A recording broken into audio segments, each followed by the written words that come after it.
Hello hi नमस्कार, मैं हूं अनोखा अंकित जी आया हूं। आप सभी का स्वागत है ओए क्रिकेट के इस यूट्यूब चैनल में। थोड़ा सा आज मैं डिमोटिवेट लो फील कर रहा हूं, मगर आपको ऐसा फील नहीं कराऊंगा मैं।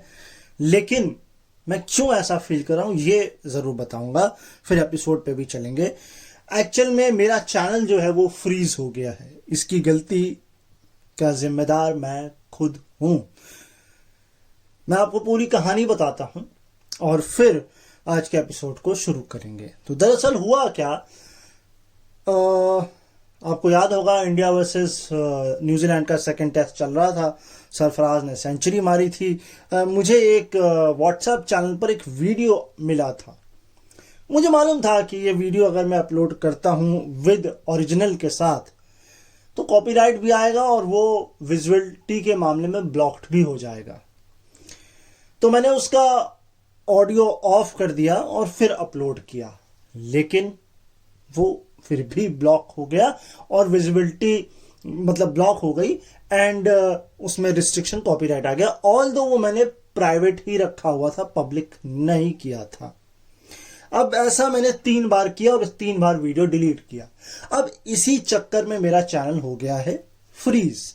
फ्रीज का मतलब यह है कि मैं सब कुछ कर सकता हूं लेकिन YouTube मेरा वीडियो सजेस्ट नहीं करेगा, और जो कि पिछले 2 वीडियो से नहीं हो रहा है।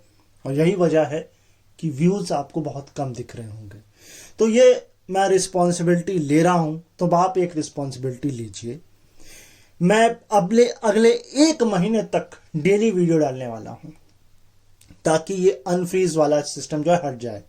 क्योंकि मैं कहीं सुन रहा था, वहां पर भी यही बोला गया है कि आप थोड़ी फ्रीक्वेंसी बढ़ाएं या अपने पॉपुलर वीडियोस की तर्ज पर वीडियो बनाएं। तो देखिए, इतना बड़ा चैनल तो है नहीं। अच्छा, मुझे किसी ने सजेस्ट किया कि भैया चैनल दोबारा नया बनाएं, तो मैंने कहा देखो भाई, इतनी मेहनत नहीं होगी। मेहनत से डर नहीं लगता, लेकिन यहाँ सब्सक्राइबर हैं। फिर से थंबनेल डिजाइन, फिर से लोगो डिजाइनिंग, नाम सोचना, बहुत मेहनत जाती है उस पर। और बीइंग अ विजुअल इम्पेयर्ड थोड़ी और मेहनत जाती है। भाई दिखता हो तो हम इधर उधर हाथ पैर नहीं मारने पड़ते ना। तो अभी मैं और मेरी डिजाइनर प्रिया जी ये काम करती हैं। बाकी तो टीम बहुत बड़ी नहीं है, हम ही 2 लोग हैं। तो लोग हम खोज रहे हैं इस चैनल के लिए। तो उम्मीद ये करता हूं अगले 1 महीने में मेरी फ्रीक्वेंसी देखकर यूट्यूब मेरे चैनल को अनफ्रीज कर दे और सजेशन लिस्ट में डालने लग जाए। और अगर ये नहीं होता है तो फिर ऑल दो फाइनल डिसीजन मुझे 1 महीने बाद लेना पड़ेगा।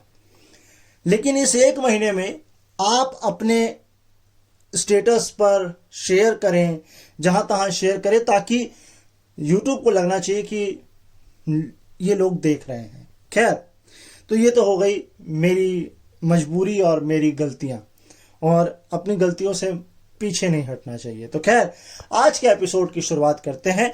तो हम क्या कर रहे हैं? हम कर रहे हैं इंडिया वर्सेस बांग्लादेश सीरीज की जो T20 सीरीज है उसके फैक्ट्स। अब देखिए, क्रिकेट बहुत होता है, क्रिकेट की बॉम्बार्डमेंट होती है, तो इसे मैं इस रूप में लेता हूं कि भगवान ने कहा है कि बेटा जल्दी जल्दी बिल्कुल पेस अप कर लो, जो सीरीज अभी चल रही है उस पर आ जाओ। तो इस लिहाज से ये अच्छा हुआ है। खैर, तो पिछला जो एपिसोड जो कल गया था, जो कि 1 नवंबर को डाला था, आज है 2 नवंबर और आज है शनिवार। तो आज हम कर रहे हैं second T20 India versus Bangladesh का। तो सबसे पहला स्टैट, यहां आपको टॉप 3 की जो टीम बताऊंगा उसमें 2 आपको सरप्राइज लगेंगी। और स्टैट सुन लीजिए क्या है। स्टैट है कि एक कैलेंडर ईयर में T20 में टीमों की सबसे ज्यादा जीत इंक्लूडिंग सुपर ओवर। इंडिया का इसमें परसेंटेज है 9.29 नहीं भाई, 95.23, और उन्होंने एटलीस्ट 12 T20 खेले हों। अब नीचे से शुरू कर रहा हूं। साल था 2021, पाकिस्तान ने जीती थी 20 मैच जीते थे, 20 मैच। इसके ऊपर इंडिया अब 2024 मैच जीत लिए कितने? 20। अब सरप्राइजिंग है 3 नाम। एक है साल 2022 तंजानिया 21 जीत। अब सरप्राइज नहीं है, 2022 इंडिया 28 जीत। लेकिन अब जो नाम है वो सरप्राइज आप कह भी सकते हो और नहीं भी कह सकते। युगांडा 2023 29 जीत। भैया ये खेलती इधर चुट्टू पुट्टू टीमों से है, थोड़ा इंडिया से आके खेलो फिर बताते हैं 29 होती हैं कि 9 होती हैं। खैर अच्छी बात है, एसोसिएट टीम्स खेल रही हैं, जीत रही हैं, अपना क्रिकेट ग्रोथ कर रही हैं, करियर बना रही हैं, और इन्हीं में से कोई एक आध स्टार फिर आपको बड़ा स्टार भी दिख ही जाता है। खैर स्टैट नंबर 2, और स्टैट नंबर ये 2 कहता है कि इंडिया की बांग्लादेश के खिलाफ T20 में, ये जो T20 था इसमें रनों के मामले में सबसे बड़ी जीत हो गई है। 86 रन से इंडिया ने ये मैच जीता था। इससे पहले जो रनों के मामले में इंडिया की जीत थी वो इसी साल 2024 के वर्ल्ड कप में 50 रन से थी। 2024 का वर्ल्ड कप याद है ना, इंडिया जीता है वर्ल्ड कप, भूल तो नहीं गए हो ना। हाँ मुझे पता है 25 आने ही वाला है, महीना 2 महीना बचा है बस। तीसरा, इस मैच में इंडिया ने 7 बॉलर इस्तेमाल किए और एक ही इनिंग में T20 में इंडिया की तरफ से 7 बॉलर और सातों के सातों ने विकेट ले लिए। कमाल यार, सबको एक एक, सबको शगन मिल गया भाई, ले जाओ तुम भी विकेट ले जाओ, तुम भी विकेट ले जाओ, सब विकेट ले जाओ। अगला, इस मैच में स्पिन का खेल देखिए। पहले 5 ओवर की केवल बात हो रही है। इंडिया ने पहले 5 ओवर में इकॉनमी दी सिर्फ 4.60, 5 की भी नहीं, 3 विकेट निकाल लिए 23 रन दे करके। उल्टा बांग्लादेश के देख लीजिए अब, 13.60 की इकॉनमी और 68 रन देकर कोई विकेट नहीं पहले 5 ओवर में। एक स्टैट और सुन लीजिए, शांटो का ऑफ स्पिन के खिलाफ सिंस 2022 से रिकॉर्ड 30 इनिंग 192 रन, एवरेज 16 का और स्ट्राइक रेट 103.68। लेकिन 12 बार आउट भी हुए हैं भाई साहब ऑफ स्पिन के आगे। अब कुछ स्टैट्स और, मोस्ट सिक्सेस अगेंस्ट बांग्लादेश इन ए T20 मैच, यानी कि एक T20 मैच में बांग्लादेश के खिलाफ सबसे ज्यादा छक्के किस किसने लगाए हैं। 3 बार ऐसा हुआ है, 2 बार इंडिया ने किया है और दोनों बार इस साल हुआ है। यानी कि नॉर्थ साउंड, यानी कि 2024 में इंडिया ने ये काम किया था जब 13 छक्के मारे थे। 2012 में वेस्ट इंडीज ने 14 छक्के मारे थे और अब फिर दिल्ली 2024 में इंडिया ने 15 छक्के मार दिए हैं। लेकिन बांग्लादेश की पिटाई बहुत हुई है, उनके स्पिनर्स बहुत ज्यादा पिटे हैं। एक स्टैट मैं बता चुका हूं, एक स्टैट और सुन लीजिए कि 5 से ज्यादा ओवर, यानी कि 5+ ओवर में बांग्लादेश के बॉलर ने सबसे वर्स्ट परफॉर्मेंस दिया है स्पिनर्स ने। इकॉनमी जो रही है 14.50 की, 8 ओवर में रन लुटाए हैं कितने, 116 रन। विकेट कितने लिए हैं, मात्र 3। अब आ जाती है बारी कि बांग्लादेश के खिलाफ हाईएस्ट टोटल टीम का। नीचे से शुरू कर रहा हूं, 2018 में घर में और बाहर दोनों जगह। पहले कहां हुआ ये कहना थोड़ा मुश्किल है, ये खोजना पड़ेगा। सिलेट 2018 श्रीलंका ने बनाए 210 पर 4, और फिर श्रीलंका ने कहा होगा इधर सुनो तुम्हारे घर में पीट दिया है, अब हमारे घर में आओगे ना इससे ज्यादा मारेंगे, और मार के भी दिया है। उसी साल कोलंबो 2018 214 पर 4 रन ज्यादा बनाए। खैर इसके बाद ये काम किया है इंडिया ने अब दिल्ली में 2021 रन 9 विकेट, 221, 2000 नहीं यार, 221 पर 9, और दिल्ली 2024, और सबसे ऊपर है 2017 में साउथ अफ्रीका ने किया है 224 पर 4 विकेट्स। मैं आपको कंफर्म एक बार कर देता हूं, सब कुछ ठीक है, सिर्फ गलती एक है। जो कोलंबो 2018 में था वहां 6 विकेट गिरे थे श्रीलंका के 214 पर।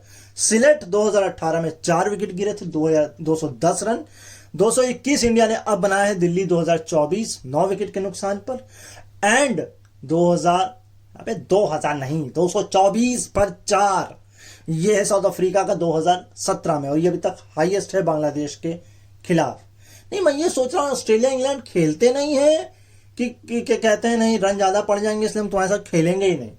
मतलब कोई है ही नहीं, मतलब 200 भी नहीं पहुंचे हैं क्या, ऑस्ट्रेलिया इंग्लैंड अगर कभी कदार भूले भटके कभी भिड़ गए हो आपस में हैं, चलो खैर, आपके मन में एक सवाल नहीं आया था? नहीं, मेरे मन में तो जरूर आया था कि इंडिया ने बांग्लादेश के खिलाफ कितनी बार 200 किए हैं। तो ये जो 200 किए हैं, ये पहली बार इंडिया ने बांग्लादेश के खिलाफ किया, क्योंकि इससे पहले जो इंडिया का हाईएस्ट है बांग्लादेश के खिलाफ, वो नॉर्थ साउंड 2024 के T20 वर्ल्ड कप में आया था 196 पर 5। पहली बार 200 बनाया है बांग्लादेश के खिलाफ। इतनी बढ़िया बॉलिंग है यहां हम इतने कम मैच खेलते हैं।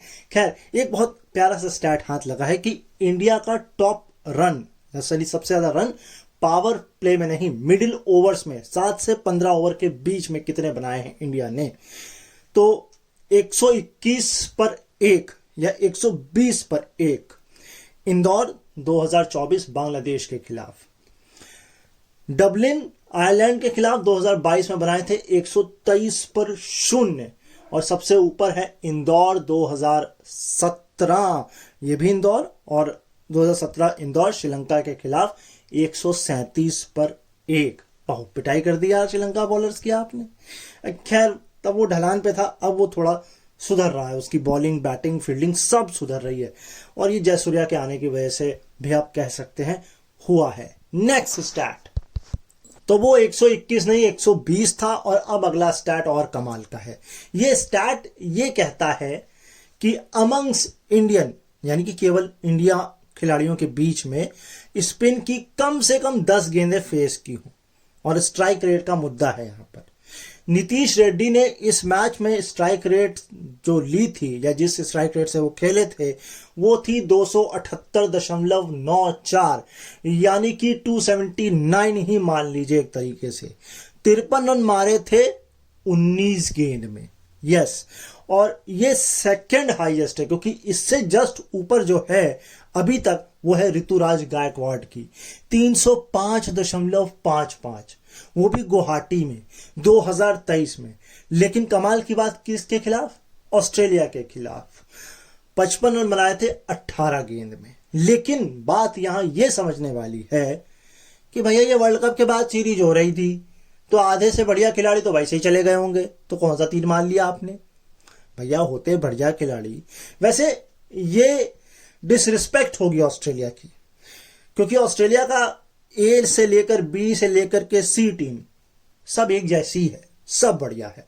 नेक्स्ट स्टैट पर आते हैं। एक T20 की इनिंग में स्पिनरों को भारतीय बैट्समैन ने कब कब धोया, यानी कि हाईएस्ट इनिंग, यानी कि इंडिविजुअल रन्स अगेंस्ट स्पिन इन अ T20 इनिंग, यानी कि T20 मैच की एक इनिंग में स्पिन के खिलाफ सबसे ज्यादा रन इंडिया की तरफ से किसने बनाए हैं। नीचे से शुरू कर रहा हूं। नीतीश रेड्डी इस लिस्ट में अब नए नाम जुड़ गए हैं। बांग्लादेश के खिलाफ दिल्ली 2024 53 रन। इससे ऊपर है किंग कोहली 2022 दुबई में अफगानिस्तान के खिलाफ 54 रन। 2023 गुवाहाटी ऑस्ट्रेलिया के खिलाफ ऋतुराज गायकवाड़ 55 रन। 57 युवराज सिंह अहमदाबाद पाकिस्तान के खिलाफ 2012। एंड सबसे ऊपर कौन है भाई? हाँ जी, 65 run Abhishek Sharma Harare Zimbabwe के खिलाफ 2024, यानी कि वर्ल्ड कप के ठीक बाद। खैर बढ़िया है, युवराज सिंह भी हैं, विराट कोहली भी हैं। तो अगर युवराज सिंह और विराट कोहली की लिस्ट में आप हैं तो मतलब आप कुछ तो कमाल है आप में। नेक्स्ट स्टार्ट, ये स्टार्ट बहुत कमाल का है, लेकिन मैं आपको इसमें थोड़ा सा क्वेश्चन पूछना चाहूंगा। पहले स्टार्ट सुन लीजिए क्या है। सबसे यंगेस्ट होते हुए मेड इन 50 T20 में, यानी कि अपनी पहली 50 मारी हो सबसे कम साल की उम्र में इंडिया की तरफ से। मैं आपको एक लिस्ट दे रहा हूं, और जब तक मैं पूरी लिस्ट बताऊंगा आपको ये नाम या तो मुझे कमेंट करके बताना है, और अगर नहीं बता सकते तो आप ये सोच लीजिएगा कि आपने सही बताया तो लाइक कर दीजिएगा, गलत बताया हो तो डिसलाइक कर दीजिएगा, ठीक है। तो जो सबसे पहले लगी थी वो आपको नाम बताना है, मैं सब कुछ बता रहा हूं। ये लगी थी डरबन में 2007 में साउथ अफ्रीका के खिलाफ। उम्र थी 20 साल और 143 दिन, 50 मारा था। किसने मारा था, सोचिए। तब तक बाकी के नाम सुनिए। जो अभी लेटेस्ट किया है 53 रन, ये किया है 21 साल और 136 दिन की उम्र में नीतीश रेड्डी ने बांग्लादेश के खिलाफ 2024 53 रन, और 2024 दिल्ली में। इसके ऊपर है चेन्नई 2018 में वेस्ट इंडीज के खिलाफ 58 रन 21 साल और 38 दिन में। इसके जस्ट ऊपर है तिलक वर्मा वेस्ट इंडीज के खिलाफ 51 रन प्रोविडेंस 2023 में 21 साल नहीं 20 साल और 271 दिन। अब बताइए कौन है वो? सोचिए, एक हिंट दे दूं जरा सा। इंडिया के कप्तान रह चुके हैं वो T20 में। नहीं याद आया? रोहित शर्मा। जी हाँ जी, जिन लोगों ने सही बताया लाइक कर दीजिए या कमेंट करके बता दीजिए हाँ यस यस आई एम। हाँ, बाढ़ लगा दीजिए यार कम से कम थोड़ी सी। तो अंतिम 3 स्टैट्स आपको बता रहा हूं। स्पिन का मैं आपको बता चुका था पहले 10 ओवर या पहले 5 ओवर। तो पहले 10 ओवर में स्पिनों की तो पिटाई हुई, 68 रन, कोई विकेट नहीं, 13.60। लेकिन पहले 10 ओवर के बीच 5 ओवर की स्पिन ने बॉलिंग कराई थी, तो फास्ट ने भी 5 ओवर कराए और उन्होंने कराई 29 रन देकर 3 विकेट 5 ओवर 5.80 की इकॉनमी से, यानी कि 6 से भी कम। और ये पहला मौका है 16 T20 इंडिया बांग्लादेश के बीच हुए हैं जब पावर प्ले के अंदर फास्ट बॉलर्स ने इंडिया के 3 विकेट निकाले हों, या यूं कह लें कि बांग्लादेश के बॉलर ने 3 विकेट निकाले हों इंडिया वर्सेस बांग्लादेश के बीच अब तक टोटल खेले गए 16 T20 में। और इस ग्राउंड में एकमात्र जीत बांग्लादेश को मिली थी नवंबर 2019 में। खैर इस बार वो भी नहीं हो पाया, लेकिन दूसरा स्टार्ट मिल गया। तो खैर इसके साथ आज के एपिसोड को अंत करते हैं। एक चैलेंज मैंने लिया है, अगले 1 महीने तक डेली वीडियो या डेली पॉडकास्ट ऑडियो। तो प्यार अपना बना के रखिएगा। मैं थोड़ी मेहनत ज़्यादा कर रहा हूँ, थोड़ी मेहनत आप ज़्यादा कीजिएगा। एंड समय वही रहेगा, 5 बजे के बाद ही आएगा। आपका ऑफिस टाइम नहीं खराब करेंगे, आपका वीकेंड और आपको रिलैक्स करने के लिए, थोड़ा सा थॉट प्रोवोकिंग के लिए सोते वक्त जाते वक्त आप एक बार सुन के चले जाएं, लाइक करके चले जाएं, और सब्सक्राइब के लिए लोगों को थोड़ा हाथ जोड़ के बोल दे कर दें, क्योंकि चैनल फ्रीज हो चुका है और उसे अनफ्रीज करना है, ये आप ही लोग करेंगे। मैं मेहनत कर रहा हूँ, आधी आप करिए। मैं मिलता हूँ आपको कल शाम को 5 बजे के बाद एक नई वीडियो के साथ। तब तक अपना ख्याल रखिए, मुझे अपने दिलों में याद रखिए, सुनते रहिए ओए क्रिकेट का ये YouTube चैनल। अभी के लिए नमस्कार।